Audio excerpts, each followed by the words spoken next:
does one become a member of the Adeptus Sororitas? Today, this historiator intends to educate you on the matters of recruitment within the sisterhood.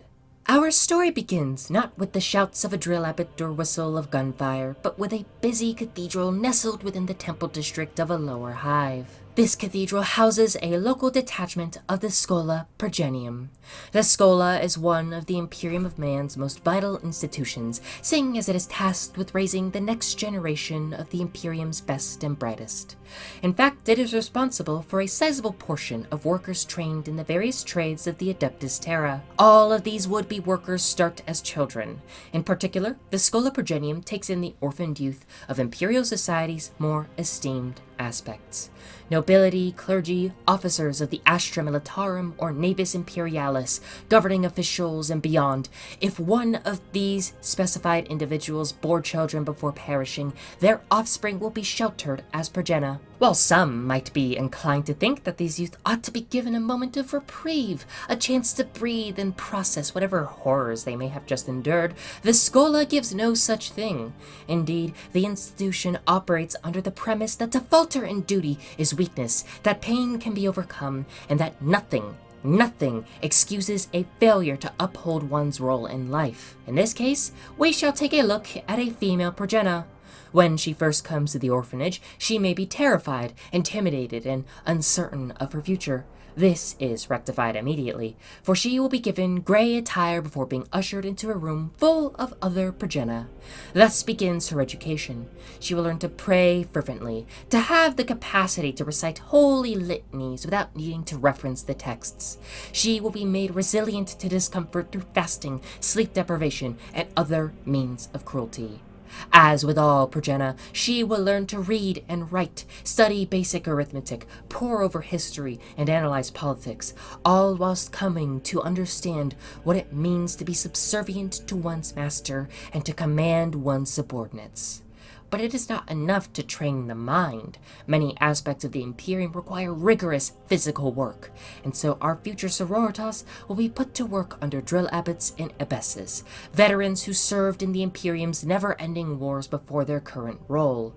While most candidates will falter or be forever scarred by the lessons of these instructors, this progena will exceed expectations. Her mind is sharp, and her body has the capacity to be honed into a weapon. Thus she is given a commendation by one of the drill abbesses. Shortly thereafter, she will be referred to either the convent prioris or convent sanctorum. While some of her counterparts have excelled in more mentally taxing fields, thus making them worthy of the dialogus, she is far and above a warrior, making her worthy of becoming a sister militant. Given her proximity to Ophelia 7, this unnamed girl is sent to the convent sanctorum as a novice. This is where her trials truly begin. Whatever hardships the drill abbesses of the Schola made her suffer before will now pale in comparison to the tests issued by their counterparts in the sisterhood. The novice is denied individualism, being compelled to adopt religious contemplation in its stead.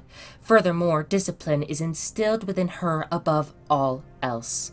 Once basic conditioning has been concluded, the novice will be retaught the skills necessary to purge heresy from the stars. Violence, violence, violence. Violence is taught to her as faith in its rawest, purest form, a blazing fire with which she illuminates and scorches the shadows. Before long, she has grown a little, not just physically, but as a fledgling member of the sisterhood. Now she is ready to become a constantia, merely a step away from becoming a sister adepta. While she already possesses an extensive range of talents that put her on the same level as some of the Astra Militarum's best, she's still considered ill-taught by the Adeptus Sororitas. This is where she will learn to use weapons, such as the Godwin de Oz pattern bolter, and presumably this is coupled with baby steps in power armor. Furthermore, she is taught of things that many in the Imperium would never know. While the Constantia will not know much in the grand scheme of things, she will gain a stunning resistance to the parasitic lies of heresy. Even the fail to corrupt her. This is her affirmation to the imperial creed, to the sisterhood, and to the God Emperor of mankind. Such a beautiful display of faith and promise prompts the convent to promote her to the rank of Countess.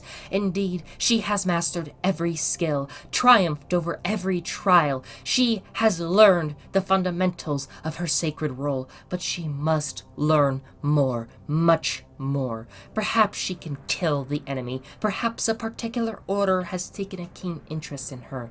But she needs to learn how to advise, to heal, and more.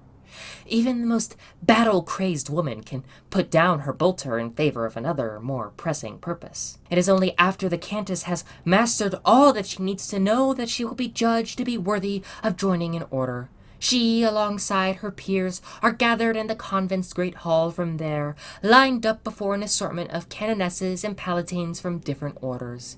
These gatherings can vary in nature. Some can be ceremonial, celebrating the welcoming of thousands of women into the sisterhood at large.